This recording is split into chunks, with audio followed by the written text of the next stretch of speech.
Hi, hello, and welcome back to Meraki's Method. I apologize for my voice today. I am coming down with a cold, but I just wanted to get this out just so you can see in action the things I'm talking about in my blog post today. We'll have it linked below, but either way, I already have my garrison set up, but if you do not have your garrison set up, you can go to the portal room in your faction capital these days, and you can take the portal to Ashrand or to the Alliance equivalent, which I can't remember the name of. From there you can fly. You should have all the flight points. I had them all on my Zandalari Trolls, so you should have them, I think.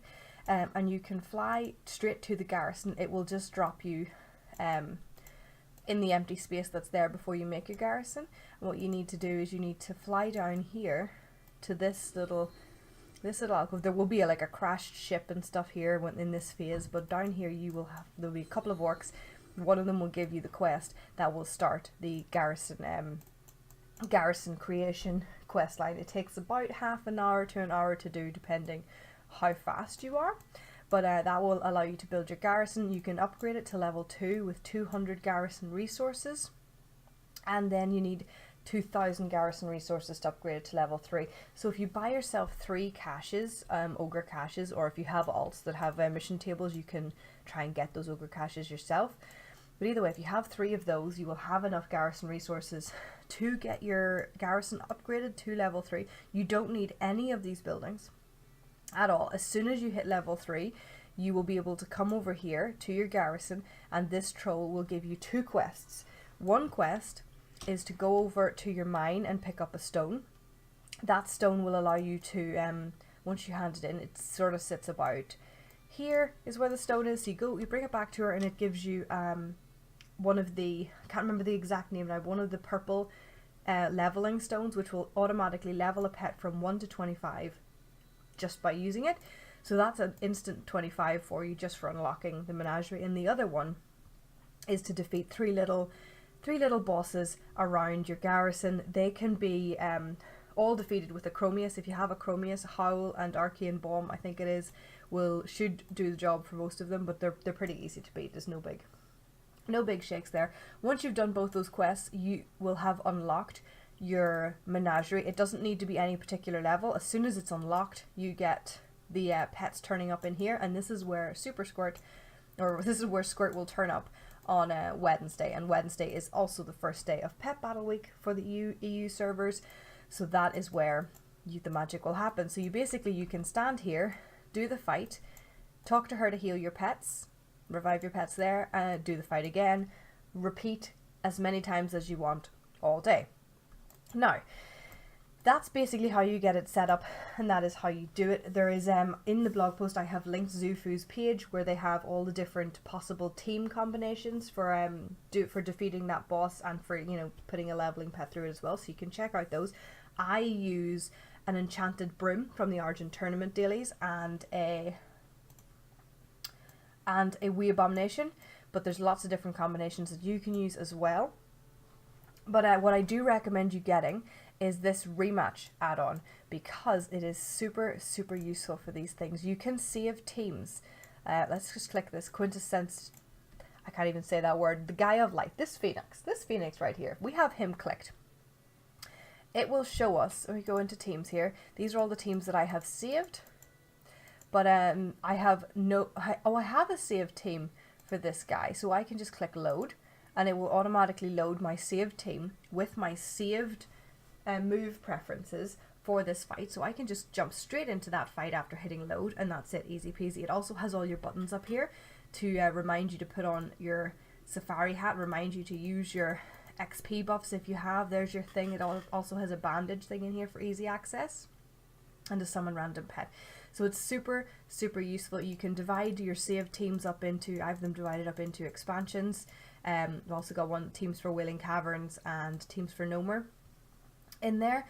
So it's super useful just for general pet battling, but it's mega useful particularly for, there's Jeremy Fiesel and Environeer Burton, things like that. We're going to go into Warlords and see if we can find my Squirt one. So here we go. Right, so here's my Squirt. here's my Squirt team. It's got a wee Abomination in here with Cleave. It's got the Babette in here. Babette, if you don't know, is an enchanted broom. She's named Babette because that's what the duster in Beauty and the Beast is called. She needs sweep. So basically with this team, you bring in the broom first, you sweep. Is it Deebs? You sweep Deebs out and you bring in the little goblin guy from Diablo. And then you swap to your frog, or your leveling pet. And then you swap to the wee Abomination and you literally just cleave until everything is dead. And if he dies first, you finish off with some batter. It's super, super quick and easy. And I like it. But in here, you can just, instead of having to pull in the pets you're leveling manually every single time, it only takes 2 battles to level a pet during Super Squirt. So every 2 battles, you'd have to pull in a new pet. Instead of that, you can right click here and you can put, like if this slot was empty, this is where you can put your leveling pet. So when you're building up this team, you can just right click on this and you can say put random pet here. You don't want to do that. You're not looking for a random pet. You want to say put leveling pet here, right? And if you say put leveling pet here, it'll have a little arrow on it. And if you don't already have a queue, it's going to be empty for now. But it will automatically put things in from your leveling queue, right? So it's going to automatically fill that slot with a non-leveled pet. Every time your pet dings level 25, it'll empty it out and put in a new pet level by itself. It's super, super useful. It's going to save you tons of time if you're doing loads of these battles on Wednesday. Or on any other Super Squirt day if you're watching this after Wednesday. Anyway, you want to make a queue. It's going to be no good if you don't have a queue. So you go down here to queues, okay? And you can go through your entire collection and you can pick out the ones that you want to level by, let's go down to some of these that are not level 25, just right clicking them and putting them add to leveling queue down here. Now if you're leveling these up to sell them, you might want to make sure that you can also put in cage. Put in cage will not appear for some pets that you've caught in the wild and things like that, or pets that you can't trade or sell on the auction house will not have a put in the cage option.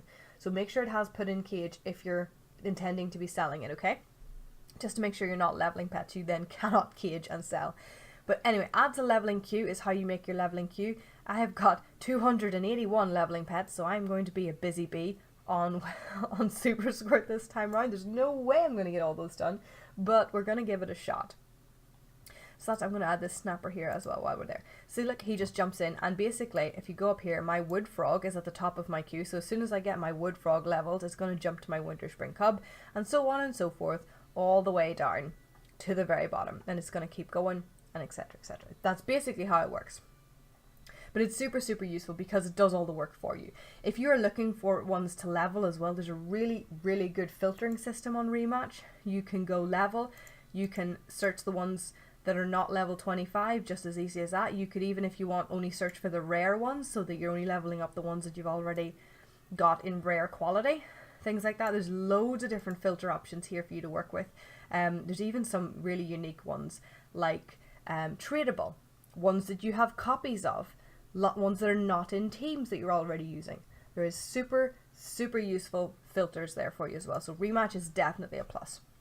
The other one I spoke about in the blog post is the one that adds these little values to my pet journal, telling me how much each individual pet is worth, which is super, super useful just to have a glance. If you have it installed, like it's not pet prices vary realm to realm. High pop realms are lower, low pop realms are higher, sale rates differ and things like that. Like pets are not exactly a steady, stable, everyone should be in it market. But if you want to dabble in it, you can get some very high sales from things like this, but this will give you an idea of what those things are worth, just so that you know where you're at. And if you have anything particularly expensive in your box, right, we're just waiting to be leveled. I think that's about it. We've talked about opening up your garrison, unlocking your menagerie, making your list, making your teams. Everything else, I believe, friends, is in the blog post. If you have any questions, drop into the comments in the blog or on here or in our Discord, and I will be happy to answer them for you. And if not, good luck, friends. If you are doing this, please let me know how many pets you get leveled, because I have a weird fascination with how many pets everyone manages to actually get leveled, because I never seem to be able to get that many done. So if you're doing this, please let me know how it goes for you and how much you get done. Until then, friends, happy hunting.